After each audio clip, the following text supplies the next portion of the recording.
Hello दोस्तों, मैं हूं आरती और सबके साथ फिर से हाजिर हूं एक नए टॉपिक को लेकर के। तो आज जो हम डिस्कस करेंगे ये टॉपिक बहुत महत्वपूर्ण है, विश्वविद्यालयों के लिए भी महत्वपूर्ण है और जो भी टीचर्स की जो अध्यापक बनना चाहते हैं किसी कॉलेज में, स्कूल में, कहीं पर भी नेट, जेआरएफ या टीईटी, पीजीटी लोग करते रहते हैं और बहुत ज़्यादा लोग इस क्षेत्र में है भी, क्योंकि बहुत सारे लोग अध्यापक बनना चाहते हैं।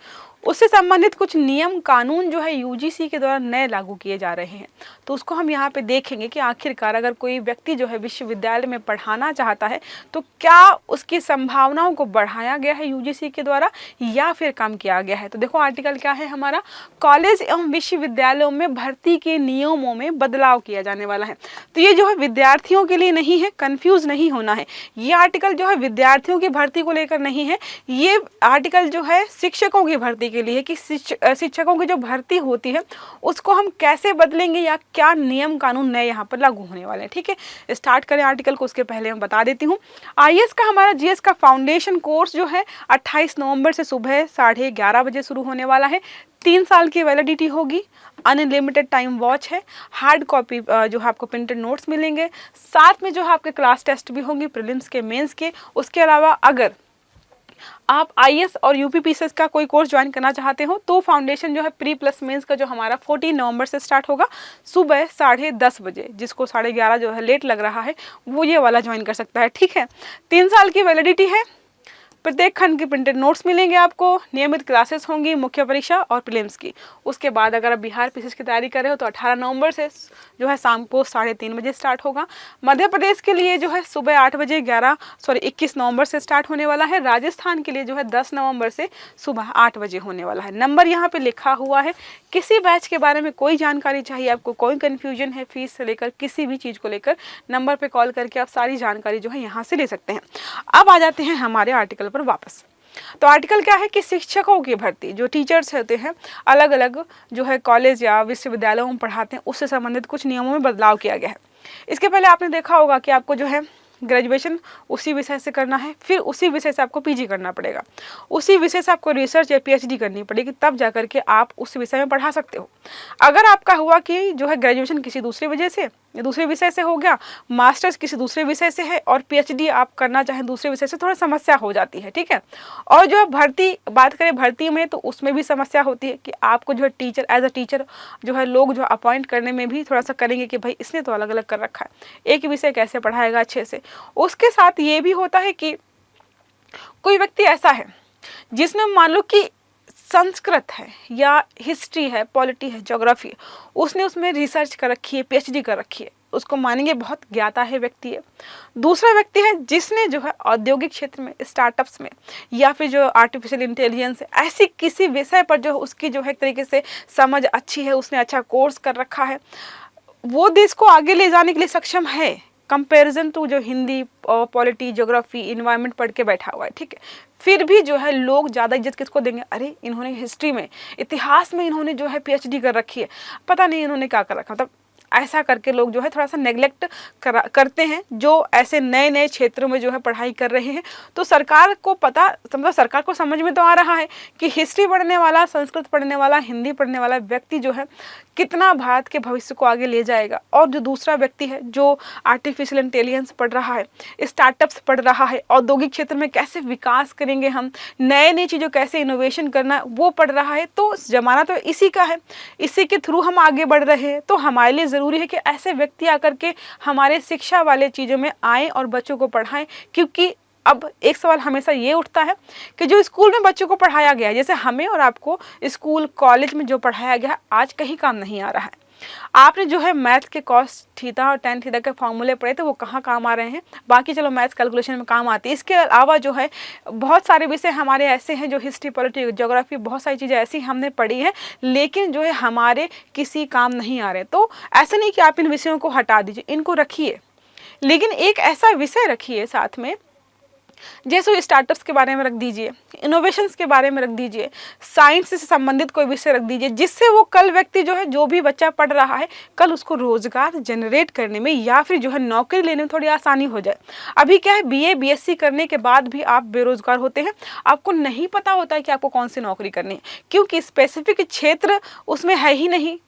जो हमें नौकरी दिला सके। उसके अलावा अगर आपने जो है किसी जो है साइंस से संबंधित कोई विषय लिया होता, डाटा एंट्री वाला कोई कोर्स किया होता, या फिर मैनेजमेंट का कोई कोर्स कर रखा होता, या फिर जो है साइंस से संबंधित, जैसे आपको बताया मैंने, आर्टिफिशियल इंटेलिजेंस या स्टार्टअप्स से या औद्योगिक विकास से संबंधित कोई विषय आपने साइड में रखा होता, उससे पढ़ाई की होती, तो हमें जो है नौकरी लेने में आसानी हो जाती। वो समस्याएं जो है लगातार बढ़ रही। आज जो है बेरोजगारी की दर इतनी ज़्यादा इसलिए है क्योंकि ज़्यादातर लोग सिंपल ग्रेजुएशन करके बैठे, उनके पास जो है नौकरी का विकल्प यही है कि किसी कॉल सेंटर में या फिर किसी प्राइवेट कंपनी में 20-25 हज़ार की नौकरी करो, उसमें रात दिन काम करो, सैलरी इतनी कम मिलेगी। और शहरों में होती हैं कंपनियां, वहाँ पे खर्च इतना होता है कि 25 हज़ार की सैलरी में आपका 15 से 20 हज़ार रुपये ऐसे खर्च हो जाएगा। तो लोग प्राइवेट नौकरी इसलिए नहीं करना चाहते, सरकारी इसीलिए करना चाहते हैं कि भाई सरकारी मिलेगी, 30-35 हज़ार सैलरी मिलेगी, 40 मिलेगी, उसमें सरकारी जो अलाउंस मिलता है रहने का, खाने का, पहनने का, सरकार सब खर्च देती है, उससे मैनेज हो जाता है। क्योंकि अब उनके पास विकल्प यही है कि सरकारी नौकरी कर ले, क्योंकि सिंपल ग्रेजुएशन कर रखा है। अगर किसी व्यक्ति को देखेंगे आप, किसी ने बीटेक, एमटेक, एमबीए और ऐसे कोर्सेज कर रखे होते हैं ना, तो वो 1-2 साल यहाँ पर तैयारी करते हैं, अपनी नौकरी लेते हैं, नहीं होता है तो अपने फील्ड में चले जाते हैं। ठीक है, उनके पास जो है ऑप्शन बी होता है। और अगर हम बात करें सिंपल ग्रेजुएशन वाले लोग क्या करते हैं, वो शिक्षा के क्षेत्र में आते हैं। तो इसीलिए यहाँ पर जो है शिक्षा के क्षेत्र से संबंधित जो है आर्टिकल यहाँ पे निकाले जाए लगातार, ताकि हम जो है चीज़ें अच्छी कर पाएँ। क्या लिखा हुआ है चर्चा में, कौन कौन से बिंदु हैं?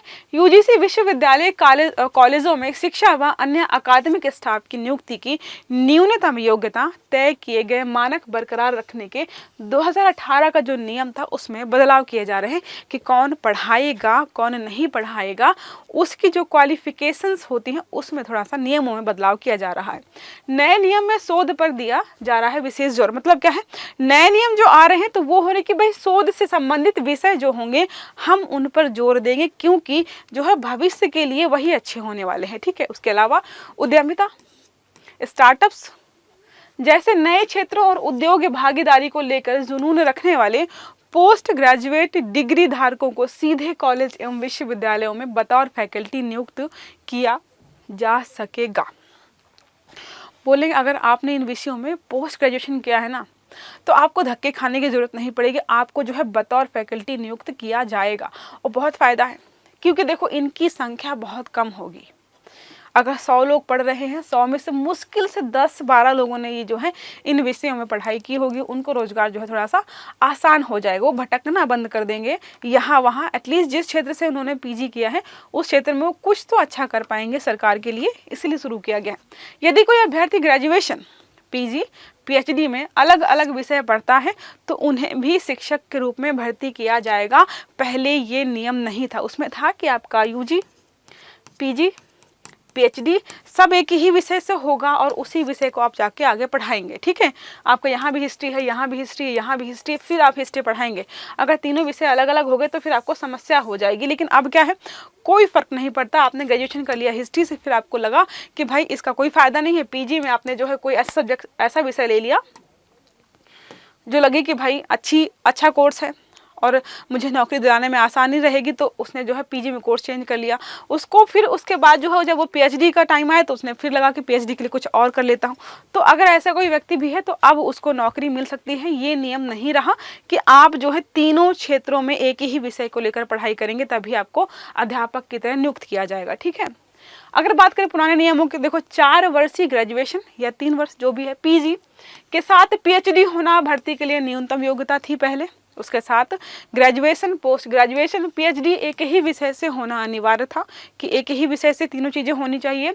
शोध पर ज़्यादा दिया जा रहा जोर अब, क्योंकि पहले समय में क्या था, समाज एवं उद्योग के लिए ज़रूरी कौशल से तैयार ग्रेजुएट युवा बाहर आ सकें और देश की प्रगति में भाग ले सकें। तो अब हो रहा है कि हम नए क्षेत्रों को जो है यहाँ पे तवज्जो दे रहे हैं ताकि जो है ऐसे लोग आएँ और समाज के विकास में और देश के विकास में पार्टिसिपेट करें।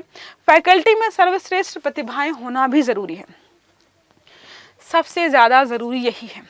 अच्छे स्टूडेंट्स या अच्छे लोग बाहर तभी आएंगे जब अच्छे टीचर्स होंगे।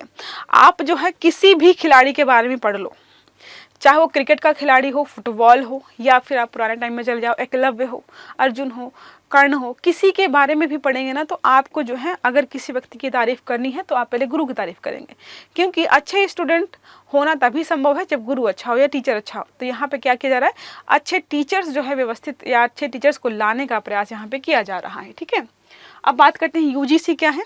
जिसने जो है नोटिफिकेशन जारी किए हैं, आपको पता है सारे ऐसे एग्जाम्स जो है शिक्षा से संबंधित या अध्यापकों से संबंधित, उनके रोजगार से संबंधित नियम कानून यहीं से जारी किए जाते हैं। ये भारत सरकार के शिक्षा मंत्रालय के अधीन एक वैधानिक संस्था है। ठीक है, वैधानिक संस्था है। इसकी स्थापना 28 दिसंबर 1953 को हुई थी। यूजीसी विश्वविद्यालयों में शिक्षण, परीक्षा, अनुसंधान के मानकों को तय करता है। क्या करता है, शिक्षण मतलब कैसे पढ़ाया जाएगा, कौन से शिक्षकों की भर्ती किस आधार पर की जाएगी, परीक्षाएं कौन कौन सी कैसे कब होंगी, तिथि वगैरह निकालना, एडमिट कार्ड्स वगैरह जारी करना, उसके बाद जो अनुसंधान मतलब रिसर्च वगैरह जो होता है ना, देखते हो यूजीसी नेट या जेआरएफ, तो अनुसंधान मतलब होता है रिसर्च वाले जो पीएचडी वाले विषय होते हैं या पीएचडी वाले सारे काम होते हैं, तो वो जो है इन्हीं के माध्यम से देखे जाते हैं। यूजीसी पात्र विश्वविद्यालयों और कॉलेजों को अनुदान देता है। यूजीसी क्या करता है, विश्वविद्यालय जो होते हैं और कॉलेज होते हैं, कौन सा कॉलेज 10th तक रहेगा, 12th तक रहेगा, स्कूल मतलब जो है किसको ग्रेजुएशन, कहाँ पे ग्रेजुएशन हो सकता है, कहाँ पे पोस्ट ग्रेजुएशन हो सकता है, कहाँ पर कौन कौन से विषय रहेंगे, ये तय करता है। साथ में जो उनको अनुदान भी देता है। ठीक है, ओके। उसके अलावा अगर बात करें, यूजीसी उच्च शिक्षा के विकास के लिए केंद्र और राज्य सरकारों को सलाह भी देता है। यूजीसी राष्ट्रीय योग्य परीक्षा जो नेट का आप एग्जाम देते हो का आयोजन करवाता है। इसी परीक्षा में पास होने के बाद आप विश्वविद्यालयों और कॉलेज में अध्यापकों की नियुक्ति मतलब आप जो है पढ़ा सकते हो। जब आप नेट की परीक्षा क्वालिफाई करते हो उसके बाद ही तो आप विश्वविद्यालयों या फिर कॉलेजों में पढ़ाते हो ना, तो वो सारे जो है नियम कानून कराना, परीक्षाएं कराना सारा यूजीसी का काम है। मुख्यालय कहाँ पर है, नई दिल्ली में है। इसके अलावा जो रीजनल मुख्यालय है पुणे, भोपाल, कोलकाता, हैदराबाद, गुवाहाटी और बेंगलुरु में इसके क्षेत्रीय कार्यालय हैं। कहाँ पर है, पुणे, भोपाल, पुणे यहाँ पर हो गया, भोपाल यहाँ पर हो गया, हैदराबाद यहाँ हो गया, गुवाहाटी यहाँ हो गया, बेंगलुरु भी आपका यहीं हो गया। ठीक है, और कोलकाता आप यहाँ पे हो गया पूर्व में। तो अलग अलग क्षेत्रों में जो है इसके अलग अलग क्षेत्रीय कार्यालय भी स्थापित किए गए हैं। तो ये रहा हमारा आज का आर्टिकल जिसमें हमने पढ़ा कि यूजीसी नेट क्या कर रहा है। अब जो है शिक्षक भर्ती से संबंधित थोड़े नियमों और कानूनों में बदलाव कर रहा है। जो नियम हमारे 2018 से चल रहे हैं जो बताते हैं कि कोई शिक्षक कैसे बन सकता है, उसकी क्या क्वालिफिकेशंस होनी चाहिए, उसमें बदलाव किए गए हैं, बदलाव बता दिए हैं, थोड़ा सा फ्लेक्सिबल किया गया है, थोड़ा सा नई चीज़ों को यहाँ पर लेके आने का प्रयास किया जा रहा है ताकि हमारी जो शिक्षा संबंधित चीज़ें हैं वो अच्छी हो सके। हमेशा ये इल्ज़ाम लगाते हैं हमारे भारतीय शिक्षा पद्धति पर कि पढ़ा तो रहे हैं लेकिन कहीं काम नहीं आ रहा है। ग्रेजुएशन पोस्ट ग्रेजुएशन के बाद भी लोगों को पता नहीं होता है कि हमें आगे क्या करना है। तो कुछ नहीं करना है तो क्या करते हैं लोग, शिक्षक के मतलब टीचर बनने की तैयारी करना शुरू कर देते हैं। उसके अलावा उन्हें कोई समझ में नहीं आता है। आप में से जितने लोग भी वीडियो देख रहे हो ना, मुझे पक्का पता 95% लोग ऐसे होंगे जिन्होंने बीएड, बीटीसी, डीएलएड और नेट, जेआरएफ पता नहीं क्या क्या कर रखा होगा एज ऑप्शन बी कि सरकारी नौकरी नहीं मिली तो टीचर बन जाएंगे। तो सबके पास यही विकल्प होता है। इसके अलावा कोई नहीं सोचता है कि जो है स्टार्टअप करेंगे, नया बिजनेस खोलेंगे, नई कंपनी डालेंगे, कुछ नया करेंगे, नहीं, कोई नहीं सोचता है। ऐसा सोचें लोग, इसलिए जो है शिक्षा में नई नई चीज़ों को लेकर के आया जा रहा है। अध्यापक जो है थोड़ा नए तरीके से पढ़ाएंगे तो बच्चे भी कुछ नया सोच पाएंगे ना, इसलिए इसको स्टार्ट किया गया है। ठीक है, तो आई होप आपको समझ में आया होगा ये आर्टिकल। अगर अच्छा लगा तो लाइक करिएगा, चैनल को सब्सक्राइब करिएगा और सारे वीडियो आपको टाइम से मिले इसके लिए बेल आइकन जरूर दबाइएगा। अच्छे से पढ़िएगा। Have a good day. Thank you.